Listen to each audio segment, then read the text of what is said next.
माघ पूर्णिमा को गंगा स्नान के लिए बहुत खास माना जाता है। इस साल कुंभ में स्नान करने का यह आखिरी मौका है। माघ पूर्णिमा इस साल 12 फरवरी को है और जो लोग कुंभ में अभी तक डुबकी नहीं लगा पाए हैं, उनके लिए यह पुण्य कमाने का आखिरी मौका है। आइए आपको बताते हैं माघ पूर्णिमा का महत्व और इस दिन का शुभ मुहूर्त कब से कब तक है। जानें इस बारे में विस्तार से। माघ पूर्णिमा इस साल 12 फरवरी को है। जो लोग कुंभ में स्नान करने का सौभाग्य अभी तक नहीं प्राप्त कर सके हैं, उनके लिए माघ मास में कुंभ स्नान करने का यह आखिरी मौका है। माघ पूर्णिमा पर पवित्र नदी में स्नान करने और दान करने का विशेष महत्व माना जाता है। माघ मास के सभी दिन स्नान करने के लिए शुभ माने जाते हैं और जिन लोगों ने अभी तक स्नान नहीं किया है, वे माघी पूर्णिमा पर स्नान कर सकते हैं।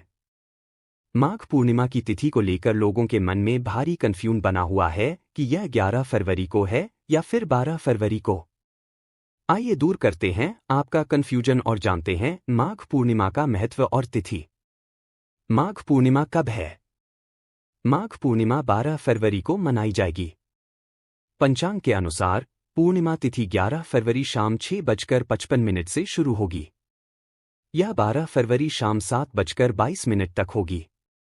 हिंदू धर्म में उदया तिथि महत्वपूर्ण है, इसलिए माघ पूर्णिमा 12 फरवरी को मनाई जाएगी। पूर्णिमा तिथि का प्रारंभ 11 फरवरी की शाम को होगा। उदया तिथि के महत्व के कारण माघ पूर्णिमा का पर्व अगले दिन मनाया जाएगा। माघ पूर्णिमा स्नान का शुभ मुहूर्त। माघ पूर्णिमा पर ब्रह्मा मुहूर्त में स्नान करने का सर्वाधिक महत्व माना जाता है। इसके साथ ही पूरे दिन कभी भी स्नान करके पुण्य प्राप्त कर सकते हैं। ब्रह्मा मुहूर्त सुबह 5:19 से 6:10 तक है। गोधूली मुहूर्त शाम 6:07 तक है। अमृतकाल शाम 5:55 से रात को 7:35 तक रहेगा। सुबह जल्दी उठने वालों के लिए ब्रह्मा मुहूर्त शुभ माना जाता है। शाम के समय गोधूली बेला होती है। अमृतकाल शाम से रात तक का समय भी स्नान के लिए महत्वपूर्ण है। माघ पूर्णिमा की पूजा विधि। माघी पूर्णिमा के दिन व्रत रखने और पूजा करने से सुख समृद्धि आती है। यह पूर्णिमा स्नानदान के लिए भी खास मानी जाती है। इस दिन पवित्र नदी में स्नान और दान पुण्यदायक होता है। पूजा में सबसे पहले विष्णु और लक्ष्मी जी को स्नान कराएं।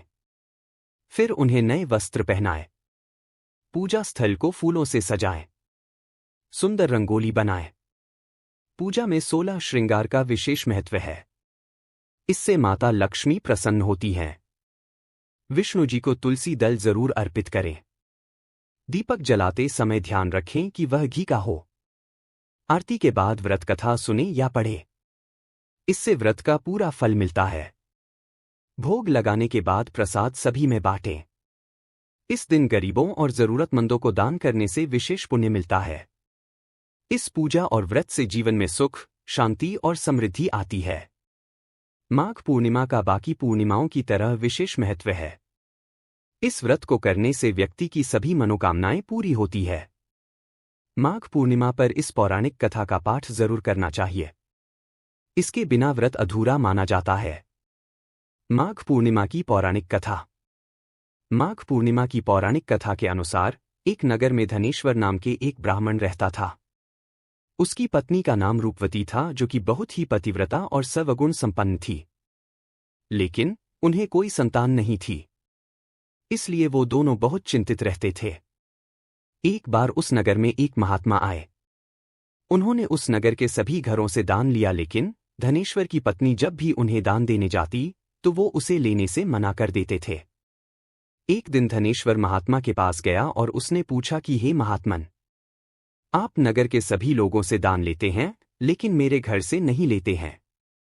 हमसे अगर कोई भूल हुई हो तो हम ब्राह्मण दंपत्ति आपसे क्षमा याचना करते हैं। इस पर महात्मा ने कहा, नहीं विप्र, तुम तो हमेशा आदर सत्कार करने वाले ब्राह्मण हो।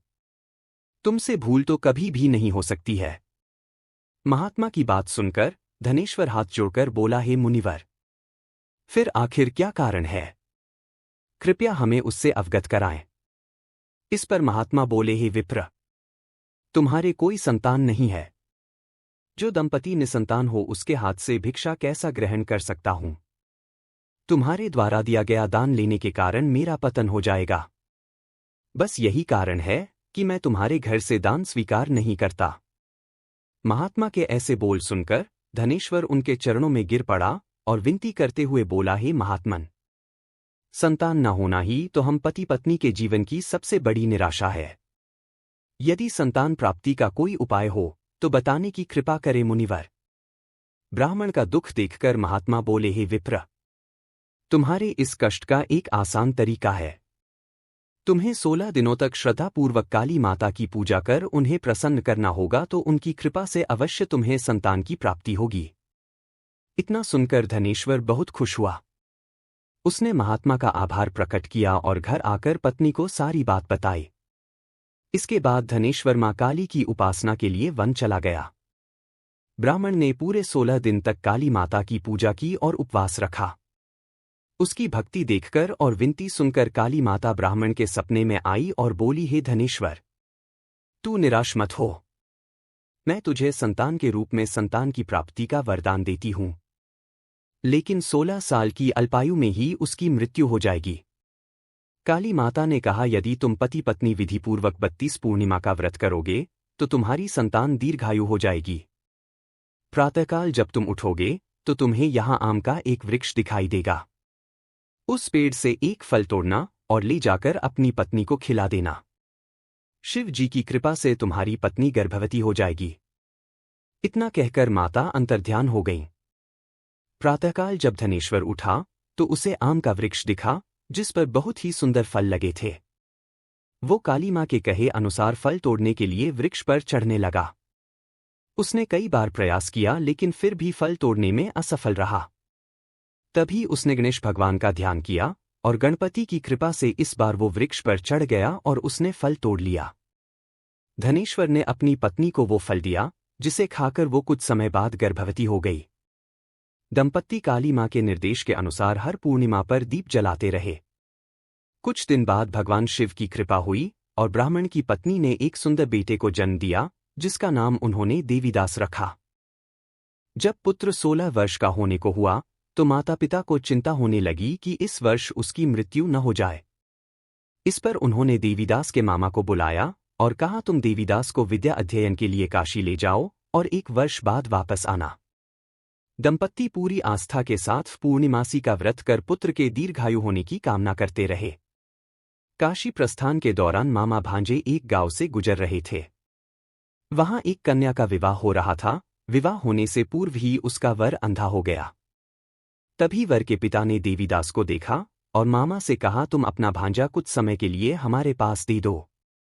विवाह संपन्न हो जाए उसके बाद ले जाना। ये सुनकर मामा ने कहा, यदि मेरा भांजा ये विवाह करेगा तो कन्यादान में मिले धन आदि पर हमारा अधिकार होगा। वर के पिता ने मामा की बात स्वीकार कर ली और देवीदास के साथ कन्या का विवाह संपन्न करा दिया। इसके बाद देवीदास पत्नी के साथ भोजन करने बैठा, लेकिन उसने उस थाल को हाथ नहीं लगाया। ये देखकर पत्नी बोली, स्वामी, आप भोजन क्यों नहीं कर रहे हैं? आपके चेहरे पर ये उदासी कैसी? तब देवीदास ने सारी बात बताई। यह सुनकर कन्या बोली, स्वामी, मैंने अग्नि को साक्षी मानकर आपके साथ फेरे लिए हैं। अब मैं आपके अलावा किसी और को अपना पति स्वीकार नहीं करूंगी। पत्नी की बात सुनकर देवीदास ने कहा, ऐसा मत कहो, मैं अल्पायु हूं। कुछ ही दिन में 16 वर्ष की आयु होते ही मेरी मृत्यु हो जाएगी। इस पर उसकी पत्नी ने कहा कि स्वामी, जो भी मेरे भाग्य में लिखा होगा वो उसे स्वीकार है। देवीदास ने उसे समझाने की बहुत कोशिश करी, लेकिन जब वो नहीं मानी तो देवीदास ने उसे एक अंगूठी दी और कहा, मैं काशी जा रहा हूं, लेकिन तुम मेरा हाल जानने के लिए एक पुष्प वाटिका तैयार करो। उसमें भांति भांति के पुष्प लगाओ और उन्हें जल से सींचती रहो। यदि वाटिका हरी भरी रहे, पुष्प खिले रहें, तो समझना कि मैं जीवित हूं, और जब ये वाटिका सूख जाए तो मान लेना कि मेरी मृत्यु हो चुकी है। इतना कहकर देवीदास काशी चला गया। अगले दिन सुबह जब कन्या ने दूसरे वर को देखा तो बोली, ये मेरा पति नहीं है, मेरा पति काशी पढ़ने गया है। यदि इसके साथ मेरा विवाह हुआ है तो बताए कि रात्रि में मेरे और इसके बीच क्या बातें हुई थी और इसने मुझे क्या दिया था। ये सुनकर वर बोला, मुझे कुछ नहीं पता, और पिता पुत्र वहां से वापस चले गए। उधर एक दिन प्रातःकाल एक सर्प देवीदास को डसने के लिए आया, लेकिन उसके माता पिता द्वारा किए जाने वाले पूर्णिमा व्रत के प्रभाव के कारण वो उसे डस नहीं पाया। इसके बाद काल स्वयं वहां आए और उसके शरीर से प्राण निकलने लगे। देवीदास बेहोश होकर गिर पड़ा। तभी वहां माता पार्वती और शिव जी आए। देवीदास को बेहोश देखकर देवी पार्वती बोली, हे स्वामी, देवीदास की माता ने 32 पूर्णिमा का व्रत रखा था, उसके फलस्वरूप कृपया आप इसे जीवनदान दें। माता पार्वती की बात सुनकर भगवान शिव ने देवीदास को पुनः जीवित कर दिया। इधर देवीदास की पत्नी ने देखा कि पुष्प वाटिका में एक भी पुष्प नहीं रहा। वो जान गई कि उसके पति की मृत्यु हो चुकी है और रोने लगी। तभी उसने देखा कि वाटिका फिर से हरी भरी हो गई है।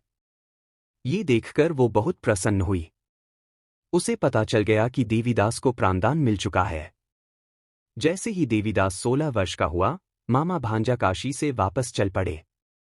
रास्ते में जब वो कन्या के घर गए तो उसने देवीदास को पहचान लिया और प्रसन्न हुई।